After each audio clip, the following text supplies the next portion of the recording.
बालाजी की। Hello students, मैं दीपिका मंत्री आप सबका स्वागत करती हूँ। अभी देश भर में कोरोना महामारी के चलते जो लॉकडाउन चल रहा है उसमें 11th के स्टूडेंट जो घर बैठे 12th की किस प्रकार तैयारी करें, उसके तहत में 12th के इकोनॉमिक्स के 1 बाय 1 टॉपिक हर एक चैप्टर के वीडियो के माध्यम से क्लियर करूंगी और आप उस वीडियो के माध्यम से उस चैप्टर को समझ के साथ साथ में नोट्स भी बनाते चले और क्लियर भी करते चले। इससे आप लॉकडाउन में भी घर बैठे 12th की आसानी से तैयारी कर सकोगे। आइए 12th के इकोनॉमिक्स सब्जेक्ट के चैप्टर फर्स्ट से स्टार्ट करते हैं। चैप्टर फर्स्ट स्टार्ट करने से पहले मैं आपको बता दूं, जैसे आपने 11th में पढ़ा था, 11th में आपने 2 भाग पढ़े थे। 11th के आपने 2 भाग पढ़े थे। फर्स्ट भाग के तहत फर्स्ट भाग में जैसे आपने पढ़ा था अर्थशास्त्र का अर्थ क्या होता है, अर्थशास्त्र में परिभाषा किसने दी, अर्थशास्त्र को कितने भागों में बांटा, अर्थशास्त्र की प्रकृति क्या होती है, अर्थव्यवस्थाएं क्या होती है। फिर एक छोटा सा टॉपिक आया था सांख्यिकी। सांख्यिकी में समंकों का संकलन किया जाता है, आंकड़ों को संग्रहित किया जाता है, वर्गीकृत किया जाता है, प्रस्तुत किया जाता है। समांतर माध्य का आंकलन किस प्रकार होता है, माध्य का क्या होता है, बहुलक क्या होता है। उसी प्रकार अगर द्वितीय भाग में देखें तो द्वितीय भाग में ग्रामीण विकास से संबंधित आर्थिक नियोजन, कृषिगत विकास, बेरोजगारी, निर्धनता, तो ये सारा कुछ 11th में पढ़ा था। लेकिन अपन 11th में ऐसे 2 भाग पढ़े थे अर्थशास्त्र के, जो 2 भाग थे अर्थशास्त्र के, व्यष्टि और समष्टि की। अर्थशास्त्र को 2 भागों में बांटा गया, 2 स्वरूप है, 2 स्वरूप है, व्यष्टि और समष्टि। और ये दोनों स्वरूप ही आपके 12th के चैप्टर्स है, 12th के भाग है। जैसे कि 12th के चैप्टर्स के दौरान देखे इकोनॉमिक्स के, तो 12th के इकोनॉमिक्स के 2 भाग है, भाग नंबर 1 व्यष्टि और भाग नंबर 2 समष्टि, व्यष्टि और समष्टि।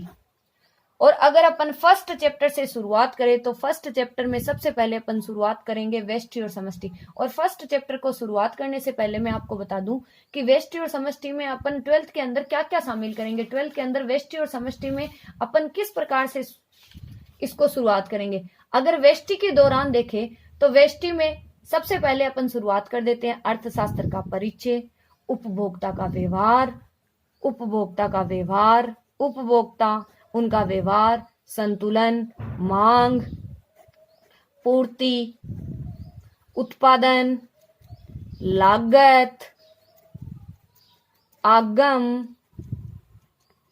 फर्म का संतुलन किस प्रकार होता है, बाजार का संतुलन, फर्म की स्थिति किस प्रकार से रहती है बाजार में, कौन कौन से बाजार के स्वरूप होते हैं, ये सारा कुछ अपन व्यष्टि में पढ़ेंगे। अगर समष्टि के दौरान देखें तो समष्टि में पूरा आएगा संपूर्ण अर्थव्यवस्था। संपूर्ण अर्थव्यवस्था के दौरान सबसे पहला टॉपिक आता है राष्ट्रीय आय। राष्ट्रीय आय में राष्ट्रीय आय की अवधारणाएं क्या होती है, राष्ट्रीय आय का मापन किस प्रकार करेंगे, मुद्रा बैंकिंग किस प्रकार से होंगे, ये सारा कुछ अपन पढ़ेंगे समष्टि के अंदर। अगर व्यष्टि और समष्टि का ये तो थे दोनों भाग में अपन पढ़ेंगे क्या क्या, लेकिन व्यष्टि होता क्या है और समष्टि क्या होता है, ये सीधा का सीधा अपन चैप्टर नंबर 1 से स्टार्ट करते हैं। ये तो दोनों इनके खंड है, खंड 1 व्यष्टि और खंड नंबर 2 समष्टि। चलो आइए अपन चैप्टर नंबर 1 से स्टार्ट करते हैं। चैप्टर नंबर अगर अपन 1 देखें तो चैप्टर नंबर 1 है अर्थशास्त्र का परिचय। अर्थशास्त्र का परिचय, अर्थशास्त्र का आप परिभाषा 11th में पढ़ चुके हैं। अर्थशास्त्र होता क्या है, अर्थशास्त्र किसे कहते हैं। अगर अपन 12th के हिसाब से देखें, 12th के हिसाब से देखें तो अर्थशास्त्र के सिर्फ भागों का अपन वर्णन देखेंगे। अर्थशास्त्र के 2 भाग है, व्यष्टि और समष्टि। लेकिन अर्थशास्त्र की परिभाषा अलग अलग अर्थशास्त्रियों ने अपने स्वरूप में अलग अलग तरीके से दी है। और इसमें 5 अर्थशास्त्रियों की परिभाषा, जो कि अगर देखें तो चैप्टर नंबर 1 आपके 5 अंक का माध्यमिक शिक्षा बोर्ड के अनुसार, तो 5 अर्थशास्त्रियों ने अलग अलग रूप से परिभाषा दी है। सबसे पहला अर्थशास्त्री आता है एडम स्मिथ। एडम स्मिथ ने अर्थशास्त्र की परिभाषा दी है धन केंद्रित परिभाषा। धन केंद्रित परिभाषा। क्या बताया एडम स्मिथ ने? एडम स्मिथ ने बताया अर्थशास्त्र धन का विज्ञान है। अर्थशास्त्र क्या है? धन का विज्ञान है। अर्थशास्त्र धन का विज्ञान है। अर्थशास्त्र को धन का विज्ञान बता दिया। 2 नंबर अगर अपन परिभाषा देंगे, इतना इस परिभाषा में अपन डीपली जाएंगे नहीं, क्योंकि इसमें अगर देखें तो 1 नंबर का क्वेश्चन उठता है कि एडम स्मिथ ने कौन सी परिभाषा दी, एडम स्मिथ की परिभाषा बताइए, या धन केंद्रित परिभाषा अर्थशास्त्र में किस अर्थशास्त्री द्वारा दी गई है। तो अपन इतना ध्यान रखेंगे, जो कि आप 11th में पढ़ चुके हो, अर्थशास्त्र धन का विज्ञान है। अगर दूसरी परिभाषा देखें तो दूसरी परिभाषा दी है professor Alfred Marshall. Alfred Marshall ने दी है कल्याण केंद्रित परिभाषा। कल्याण केंद्रित परिभाषा। कल्याण केंद्रित परिभाषा। मार्शल के अनुसार बताया है कि अर्थशास्त्र मानव जीवन के सामान्य व्यवसाय का अध्ययन है, कि अर्थशास्त्र मानव जीवन के सामान्य व्यवसाय का अध्ययन बताया गया अर्थशास्त्र को। अगर अपन 3 नंबर परिभाषा में चले तो 3 नंबर परिभाषा है प्रोफेसर रॉबिन्स। प्रोफेसर रॉबिन्स ने दी है दुर्लभता प्रधान परिभाषा। दुर्लभता कि अर्थशास्त्र वह विज्ञान है जिसमें साध्यों तथा सीमित और अनेक उपयोग वाले साधनों से संबंधित मानव व्यवहार का अध्ययन किया जाता है। जिसमें साधन तो होते हैं सीमित, लेकिन आवश्यकताएं क्या होती है? असीमित।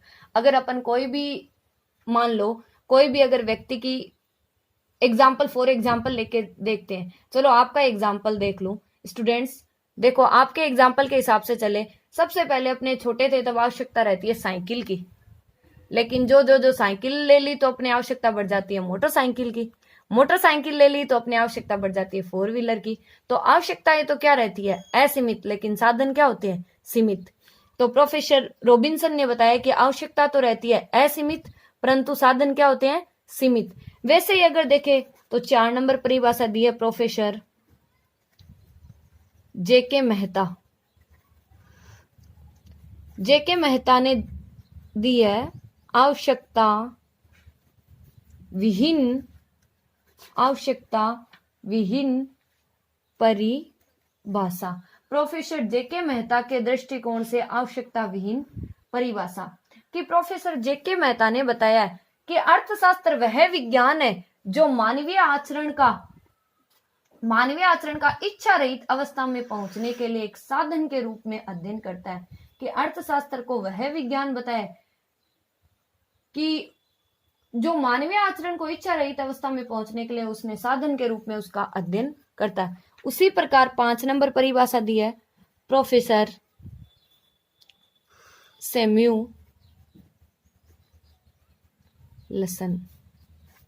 सैमुएल्सन ने दी है विकास आधारित परिभाषा। विकास आधारित परिभाषा कि अर्थशास्त्र को इस बात का ध्यान रखना चाहिए कि व्यक्ति और समाज दोनों को अनेक प्रयोग में आ सकने वाले उत्पादन के सीमित साधनों का चुनाव एक समयावधि के बीच में किस प्रकार से उत्पादन में लगाना चाहिए, और उत्पादन में लगाते वक्त उसको समाज में किस प्रकार से उपभोग हेतु या भविष्य में बांटने के लिए तैयार करना चाहिए। कि अर्थशास्त्र को इस बात का अध्ययन करना चाहिए कि समाज में जो प्रयोग में आ सकने वाले उत्पादन है, उन उत्पादन के सीमित साधनों का चुनाव किस प्रकार से समयावधि के दौरान करना चाहिए, और साथ साथ में उसको भविष्य के बांटने के लिए उनको किस प्रकार से उनका प्रयोग करना चाहिए। तो ये 5 परिभाषाएं हैं जो कि आपके 12th में 1st नंबर चैप्टर में काम आने वाली है। एडम स्मिथ की, अल्फ्रेड मार्शल की, प्रोफेसर रॉबिन्स की, प्रोफेसर जेके मेहता की, प्रोफेसर सैमुएल्सन की। तो इन परिभाषाओं को सिर्फ आपको इतना याद रखना है, जैसे क्वेश्चन उठता है तो प्रोफेसर एडम स्मिथ के दौरान कौन सी परिभाषा दी गई? धन केंद्रित परिभाषा। अल्फ्रेड मार्शल के अनुसार कौन सी परिभाषा दी गई? कल्याण केंद्रित परिभाषा। प्रोफेसर रॉबिन्स के अनुसार कौन सी परिभाषा दी गई? दुर्लभता प्रदान परिभाषा। प्रोफेसर जेके मेहता के अनुसार कौन सी परिभाषा दी गई? आवश्यकताविहीन परिभाषा। प्रोफेसर सैमुअलसन के दौरान कौन सी परिभाषा दी गई? विकास आधारित परिभाषा। तो ये 1 नंबर का क्वेश्चन उठने वाला है अपने इस चैप्टर से। अब अपन चल रहे थे व्यष्टि और समष्टि, ये बीच में आपको परिभाषाओं का थोड़ा सा अध्ययन करा दिया, लेकिन आज का अपन का टॉपिक है व्यष्टि और समष्टि। चलो देखते हैं व्यष्टि और समष्टि। व्यष्टि समष्टि, देखो व्यष्टि को इंग्लिश में कहते हैं माइक्रो और समष्टि को इंग्लिश में क्या बोला जाता है? मैक्रो। आपको एक चीज देखो, MICRO, MACRO, M दोनों में सिमिलर है, C दोनों में सिमिलर है, R दोनों में सिमिलर है, O दोनों में सिमिलर है, लेकिन डिफरेंट क्या है दोनों में? डिफरेंट है I एंड A। अब I को उठा लिया अपन ने और A को उठा लिया। देखो स्टूडेंट, I मीन्स होता है इंडिविजुअल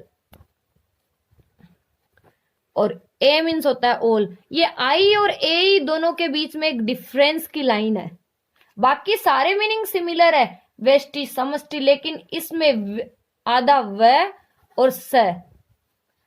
व का अगर अपन हिंदी दौरान भी मीनिंग देखें तो व का मीनिंग होता है व्यक्तिगत, और स का मीनिंग देखें तो अपन संपूर्ण। ये लो अपन ने इंग्लिश के वर्ड उठाए तो इंग्लिश के वर्ड में भी इंडिविजुअल, इंडिविजुअल का हो गया व्यक्तिगत और ऑल का हो गया संपूर्ण। ऐसा अर्थशास्त्र जिनमें व्यक्तिगत इकाइयों का अध्ययन किया जाता है उसे व्यष्टि अर्थशास्त्र कहा जाता है, और ऐसा अर्थशास्त्र जिसमें संपूर्ण अर्थव्यवस्था का अध्ययन किया जाता है तो उसे कौन सा अर्थशास्त्र कहा जाता है? समष्टि अर्थशास्त्र। तो अगर दोनों के बीच में डिफरेंस देखें तो फर्स्ट तो डिफरेंस ये हो गया, इसमें व्यक्तिगत इकाइयों का अध्ययन किया जाता है और इसमें संपूर्ण अर्थव्यवस्था का अध्ययन किया जाता है। लेकिन अगर अपन प्रोफेसर के दौरान देखें तो एक प्रोफेसर ने बहुत ही अच्छी परिभाषा दी है। प्रोफेसर का नाम बताती हूं मैं आपको, एन ग्रेगोरी मैंक्यू। ग्रेगोरी मैंक्यू के अनुसार उन्होंने बताया कि व्यष्टि अर्थशास्त्र वह अध्ययन है, व्यष्टि अर्थशास्त्र वह अध्ययन है कि कैसे परिवार व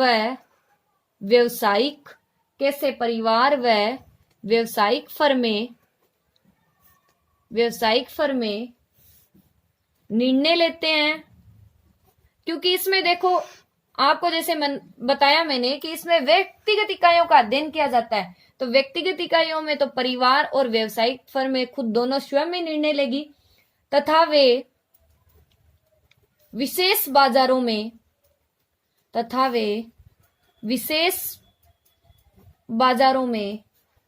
आपस में अंतःक्रिया करते हैं। तो ग्रेगोरी ने बताया कि व्यष्टि अर्थशास्त्र वह अध्ययन है कि किस प्रकार से परिवार और व्यवसायिक फर्में निर्णय लेते हैं और वे बाजारों में आपस में अंतःक्रिया करते हैं, आपस में किस प्रकार से डिस्कशन करते हैं, किस प्रकार से, क्योंकि खुद व्यक्तिगत इकाइयों का अध्ययन कर रहे हैं तो निर्णय भी स्वयं को लेने पड़ेंगे, सारा कुछ काम भी स्वयं को ही करना पड़ेगा। तो ये तो व्यष्टि अर्थशास्त्र की कौन से अर्थशास्त्री ने परिभाषा दी? N Gregory मैंक्यू। लेकिन एन ग्रेगोरी मैंक्यू ने समष्टि अर्थशास्त्र की एकदम छोटी सी परिभाषा दी है, जो कि अपन ने उसके मीनिंग में ही जान ली कि एन ग्रेगोरी मैंक्यू के अनुसार समष्टि अर्थशास्त्र संपूर्ण अर्थव्यवस्था में फैली हुई घटनाओं का अध्ययन है। ग्रेगोरी के अनुसार समष्टि अर्थशास्त्र संपूर्ण अर्थव्यवस्था में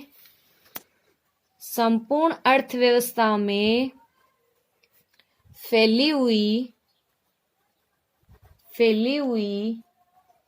घटनाओं